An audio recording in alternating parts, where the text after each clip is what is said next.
네, 안녕하십니까, 가로수트럭입니다. 오늘은 제가 이제 한강에 나왔는데 날씨도 좋고 이제 10월 가을의 끝자락에서 겨울로 넘어가기 전에 뭔가 이제 컨텐츠를 한번 찍어보고자 한강에 나왔습니다. 제가 좀 말씀드리고 싶은 내용은 쉐보레 콜로라도의 장점만 좀 모아서 말씀을 드리려고 하는데, 제가 뭐 아시는 분은 아실 거예요.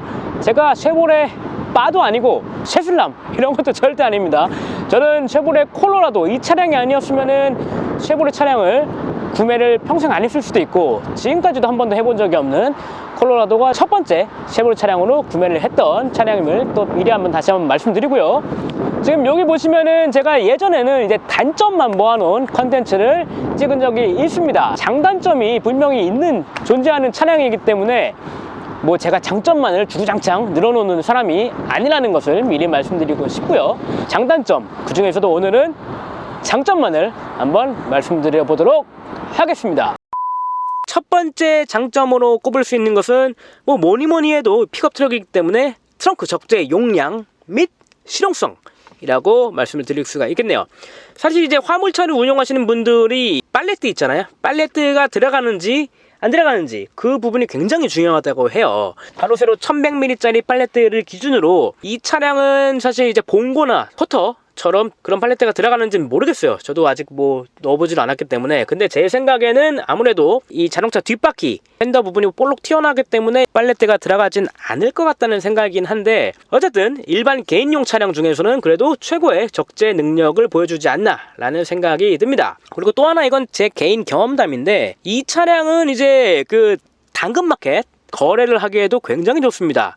뭐 예를 들어서 이제 책상이라던가 아니면 책꽂이 그런 물건들 있잖아요. 그리고 뭐 침대 프레임 이런 것들도 일반 차량이나 아니면 SUV나 카니발에서도 좀 소화하기가 힘든 그런 물건들도 뭐 충분히 쉽게 거래할 수가 있기 때문에 뭐 따로 개별 용달차를 부르지 않아도 옮길 수 있는 장점이 있죠.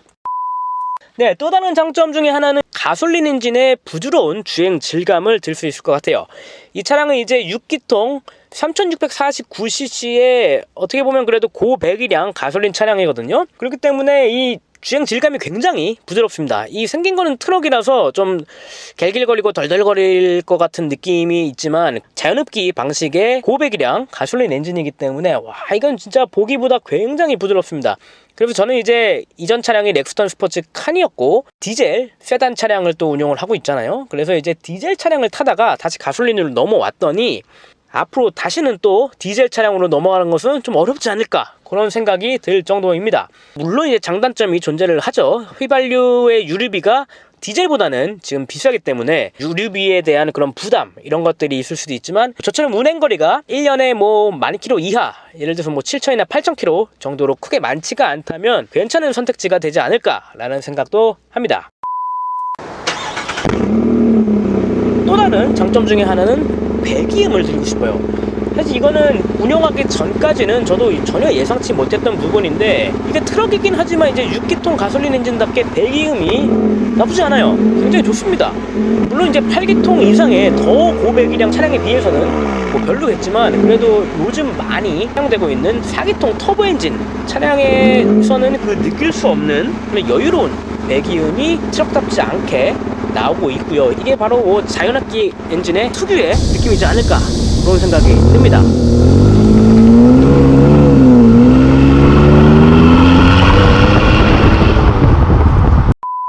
또 다른 장점은 이제 승차감이라고 볼 수가 있겠는데요. 이제 바디온 프레임 차량이지만 미국 차인 만큼 노하우가 많이 쌓인 듯합니다. 사실 이제 쉐보레가 픽업 역사만 100년이 넘잖아요. 그만큼 이제 바디온 프레임 차량에 대한 그런 노하우가 많이 쌓였다는 것을 몸소 좀 느낄 수가 있고요. 뭐 제가 이제 렉스턴 스포츠 칸을 탔지만 이제 국산 프레임 바디 차량에 비해서는 사실 정말 좋습니다. 밑에 이제 노면을 잘 흡수해서 캐빈까지 올라오는 그런 진동이나 이런 것들을 잘 잡아주고 있어요. 그래서 추가로 이제 핸들링 자체도 꽤 괜찮은 편이라서 그런 것들이 다 연동이 되어서 승차감을 좀 좋게 하지 않나, 그렇게 좀 생각을 해봅니다. 네, 그리고 이제 정숙성을 들 수가 있겠는데요. 지금 데시벨 체크를 좀 해봐야겠지만, 제가 이제 예전에 그 렉스턴 스포츠 칸과 또 다른 차량들로 한번 이제 체크를 했던 그런 데시벨, 그런 체크를 이 차량들로도 한번 해봐야 될 것 같은데, 이 차량을 보면 이제 휀더라든가 아니면 이제 하체 이 부분에 마감이 좀 잘 되어 있어요. 그래서 이제 흡음재라든지 이런 거를 많이 좀 사용하는 것이 확인이 되는데, 그렇기 때문에 소음이 최대한 억제가 되지 않나 그런 생각을 할 수가 있습니다.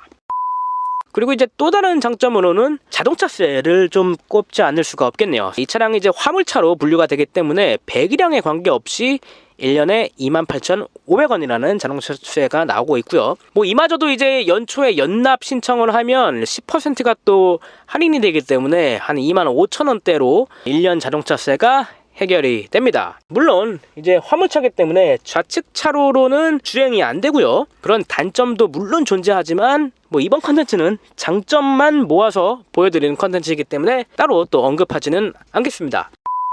기타 또 장점들을 좀 설명을 드리면 여러 가지 짐칸 쪽에 장점들이 있는데, 예를 들어서 이 쪽창 뒤에 창문이 있어서 이게 굉장히 좀 유용합니다. 물론 이제 운전할 때 운전석에서 열 수는 없어요. 수동이기 때문에.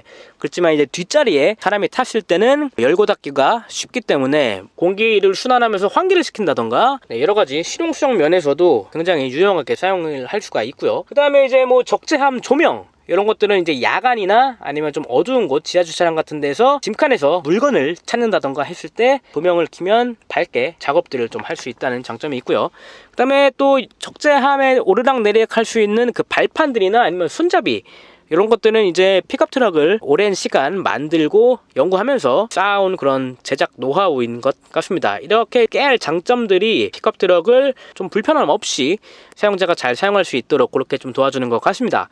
그리고 이제 테일게이트, 이게 이제 또 천천히 떨어지거든요. 그렇기 때문에 크게 힘을 안 들이고도 열 수가 있고, 뭐 위험하게 쿵 떨어지는 것도 볼 수가 없고요. 사실 제가 이제 그 2차 외에도 렉스턴 스포츠라든지 아니면은 포드 레인저, 그리고 지프의 글래디에이터 등을 이제 뭐 시승이라든지 제가 직접 소유를 하면서 여러 가지 또 경험을 많이 해봤잖아요. 근데 이제 렉스턴 스포츠는 제가 처음에 샀을 때는 이 부분이 적용이 안 됐는데 페이스리프트가 되면서 천천히 떨어지게 됐고, 얼마 전에 확인을 했던 그 지프 글래디에이터는 테일게이트가 천천히 떨어지더라고요. 다만 이제 제가 5월 달에 포드 레인저가 처음에 나오고 나서 확인을 해봤는데, 이 포드 레인저는 아쉽게도 쿵 떨어지는 트렁크 도우미가 적용이 안 된 것을 확인할 수가 있었습니다. 지금 나오는 요 영상을 보시면은 확인이 가능하시고요. 마지막으로 종합적으로 이 차의 장점 딱 하나만 고르라 라고 했을 때 저는 가성비를 들고 싶네요.